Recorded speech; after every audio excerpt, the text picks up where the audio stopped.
Good day sa inyong lahat mga idol. Ngayong araw mag-e-edit sana ako ng video dahil kahapon nagpalit tayo ng engine oil. Kasi kung makikita nyo mga idol, lampas 500 kilometers na yung tinakbo ng motor natin. But unfortunately, yung mga unang footage or video na kinuha natin hindi na-save. Di ko alam kung anong nangyari, pero nung chinek ko na yung mga video, dahil yun nga mag-edit sana ako, di ko na mahanap.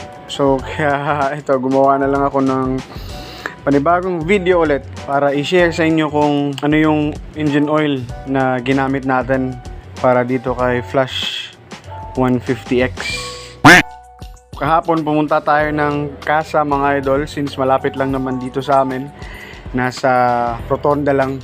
Ito yung engine oil na ginamit natin. Bale, dalawang 800 ml yung binili natin. 10W40 yung sukat or viscosity na ginamit natin, since yun naman yung recommended sa Rusi Flash 150X natin. At yun din yung nakalagay na sukat or viscosity sa manual ng motor na to. May napansin nga lang ako dahil mainit siya mga idol. Di ko alam kung baka dahil dito sa engine oil na to. Synthetic siya mga idol. 10W40 Castrol Power 1. So ito yung gold. Merong silver, kaso yung sukat or viscosity ng silver is 20W40. Kaya sinunod lang natin yung recommended sa manual, 10W40, kasi maganda rin naman yung 10W40. Mas madaling magsi-circulate yung oil sa buong makina ng motor. Meron din nga pala kaming napansin mga idol, walang engine oil filter yung makina ng Flash 150X natin. Kahapon kasi hanap kami ng hanap kung saan nakalagay yung engine oil filter. Yun pala, wala. If hindi ako nagkakamali, halos lahat ata ng Flash 150X na lumabas na ganitong version, digital, at saka ewan ko lang kung sa mga naunang version, pero sa ganitong version na naka fully digital na, wala po siyang engine oil filter. So ito yung mga footage na nakuha natin kahapon nung nagpapalit tayo sa Casa ng engine oil. Bale yun yung first PMS ni Flash 150X. First PMS ni niya. Ha? Dire ko nag-apply pero tanawan ako giko ang unit. Pero yung ha?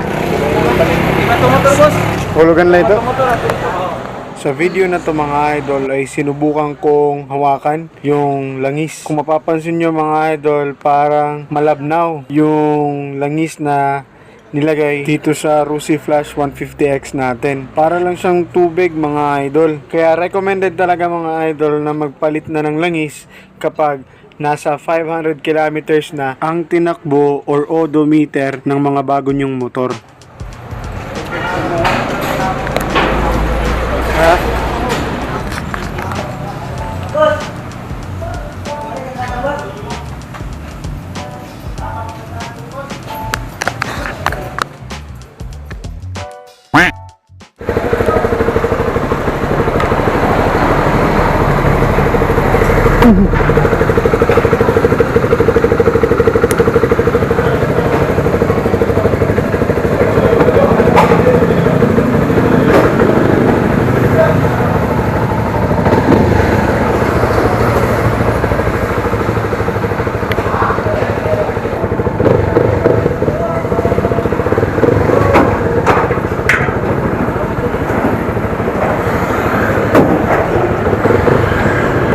Tapos na tayong magpa-change oil mga idol.